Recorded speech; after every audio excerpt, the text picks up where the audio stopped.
বিএনপির সিনিয়র যুগ্ম মহাসচিব রুহুল কবির রিজভী বলেছেন, সচিবালয়ে আগুন গভীর ষড়যন্ত্রের অংশ। বিগত স্বৈরাচার সরকারের হাজার হাজার কোটি টাকার দুর্নীতি ঢাকতে সচিবালয়ে অগ্নি সংযোগ করে সংশ্লিষ্ট মন্ত্রণালয়ের ফাইল পুড়িয়ে দেওয়া হয়েছে। শনিবার সকালে রংপুরের মিঠাপুকুরে নিহত ফায়ার ফাইটার সোহানুর জামান নয়নের কবর জিয়ারত শেষে তিনি এ মন্তব্য করেন।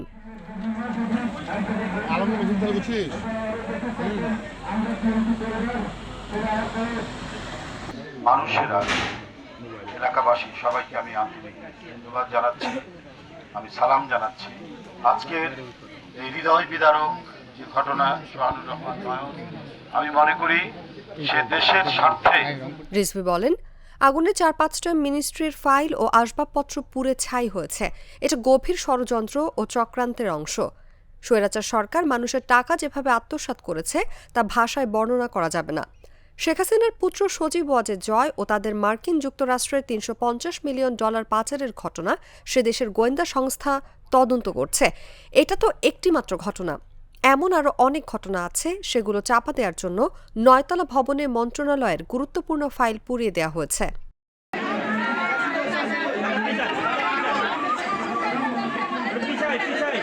তিনি বলেন, অত্যন্ত গুরুত্বপূর্ণ জায়গায় তারা ঘাপটি মেরে আছে।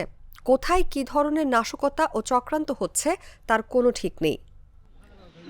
মানবতাবাদী সংগঠনের আহ্বায়ক আতিকুর রহমান রুম্মন এর আগে সকালে মিঠাপুকুরের বড়বালা ইউনিয়নের ছড়ান আটপুনিয়া গ্রামে নিহত ফায়ার ফাইটার নয়নের বাড়িতে যান তিনি।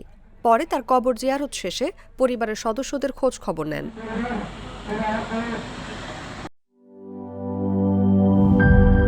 টাইলক্স, যার অ্যান্টিব্যাকটেরিয়াল এজেন্ট টয়লেটের কোনায় কোনায় পৌঁছে ৯৯% জীবাণু ধ্বংস করে। টাইলক্স টয়লেট ক্লিনার, ক্লিন মানে টাইলক্স।